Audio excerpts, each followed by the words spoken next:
तो hello everyone, good evening. तो finally मैंने सोचा था कि धार्मिक ओसीडी का पार्ट लाऊं या ना लाऊं। तो पता नहीं, आप लोग को मैंने पूछा तो था कमेंट में, क्या रिप्लाई आया मुझे नहीं देखा ना मैंने, तो मैं सोचा चलो बना ही देते हैं एक बार। तो धार्मिक ओसीडी का पार्ट 1 मैंने डाला हुआ है, पहले आप उसे सुनेंगे अच्छे से, तब आपको पार्ट 2 सुनने में मज़ा भी आएगा।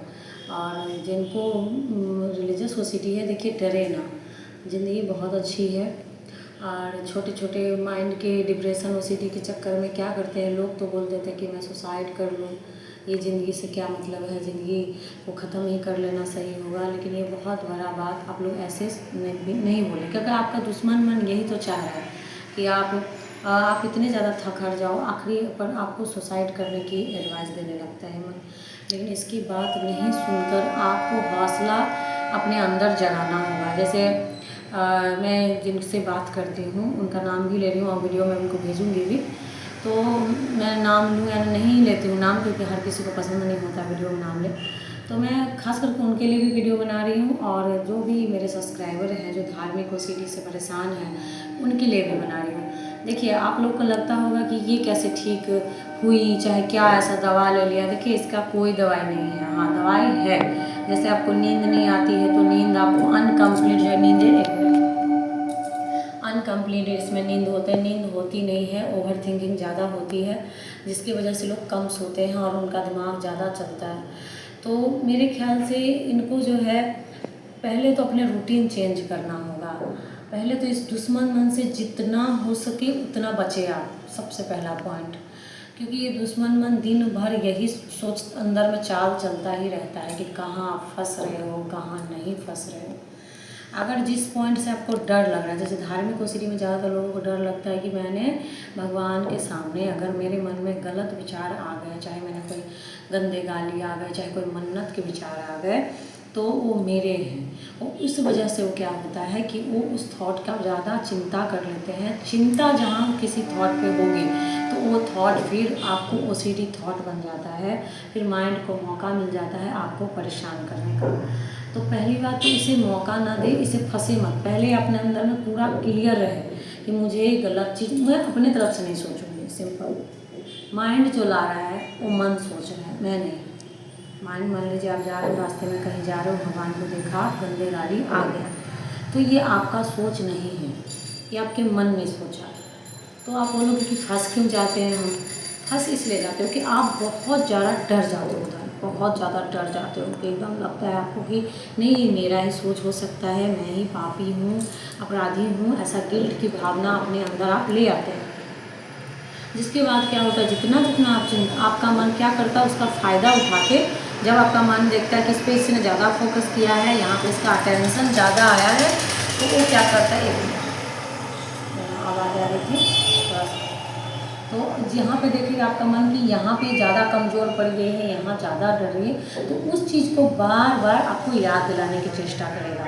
जैसे आप घर भी आ गए तो वही चीज़ याद दिलाना चेष्टा करके, रास्ते में तुम गई थी तो क्या सोचा, ऐसे करते करते आपको चिंतन कराना चाहता है मन। और जब आप जितना चिंता करते हैं उतना कंपल्सन होता है। मतलब कभी माइंड में अपने आप आना, कभी आपका सोचना, कभी माइंड में अपने आप आना, आपका सोचना, चेकिंग चलती रहती है, मेंटल कंपल्सन चलता है। धार्मिक ओसीडी में मेंटल कंपल्सन भी होता है, बाहर वाला कंपल्सन भी होता है। बाहर मीन्स जैसे किसी से पूछना, रिश्योर करना कि ऐसा होता है या नहीं होता है। जब आप किसी ने बोला कि नहीं ऐसा नहीं होता है तो आपको थोड़ा देर के लिए शांति मिलेगी, नहीं तो फिर वही चिंता, वही एंजाइटी।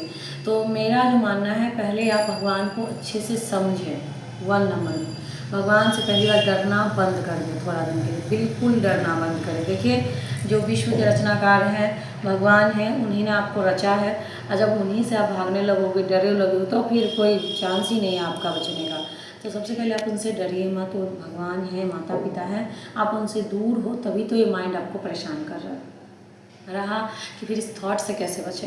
तो धीरे धीरे आप डर कमज़ोर करें, मतलब रिलैक्स रहने की चेष्टा करें। जब आपको उस थॉट आता है, अचानक आपका माइंड आपको सोचवाने की चेष्टा करेगा, तो उस टाइम आप रिलैक्स हो जाना, एकदम रिलैक्स, कुछ नहीं है, नेगेटिव थॉट ही तो है, चला गया, मैंने नहीं सोचा ना, ये मेरे थॉट नहीं है, इस मन ने सोचा।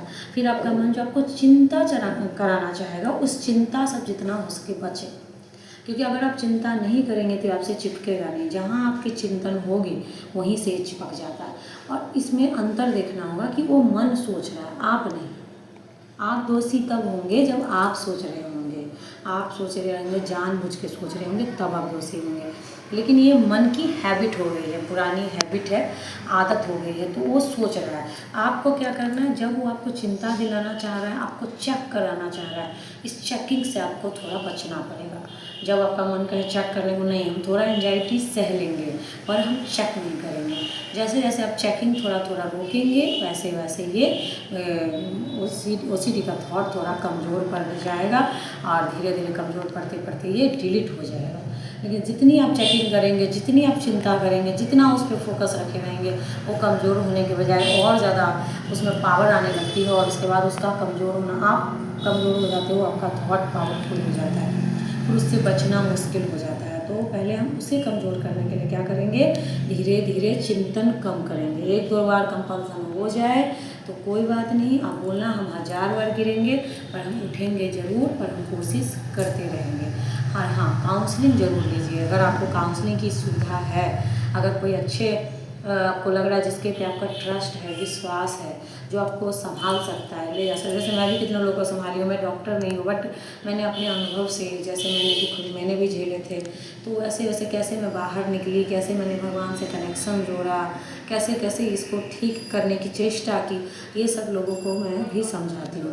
तो अगर आपको भी इच्छा होगी मेरे से बात करने की तो मेरे नंबर दिए रहते हैं, मैं दे दूँगी, कॉन्टैक्ट में नंबर ऐसे भी रहता है, तो आप कॉल कर सकते हो। नहीं, आपको जहाँ इच्छा लगे, जो भी आपको लगता है विश्वास है जिनके ऊपर, उनसे आप थोड़ी सी काउंसलिंग जरूर लें, ज़्यादा नहीं, थोड़े दिन के लिए लें, ताकि आपको समझने में आसानी हो, आपका कोई गुरु हो जो आपको समझाए, आपको रास्ता दिखाए और उस अनुसार चलो, और आपको देखेंगे धीरे धीरे आपका ओसीडी का थॉट जो है कमज़ोर पड़ेगा और डिलीट हो जाएगा। ओके, तो चलिए अपना ख्याल रखिए। फिलहाल के लिए मेरे चैनल को सब्सक्राइब जरूर करिए ताकि मेरे आने वाली नोटिफिकेशन सबसे पहले आप लोगों को मिले। और मेरे चैनल पर कमेंट जरूर करें, आप लोग कमेंट बहुत कम आ रहे हैं, तो कमेंट प्लीज़ करें। इतनी मेहनत करके अगर आप लोग के लिए वीडियो बनाती हो तो आप लोग इतना तो कर ही सकते हैं मेरे लिए। तो कमेंट करें, चैनल को सब्सक्राइब करें, लाइक करें और ओसीडी से जल्द बाहर निकले, इस कामना के साथ इस वीडियो को मैं करती हूँ एंड।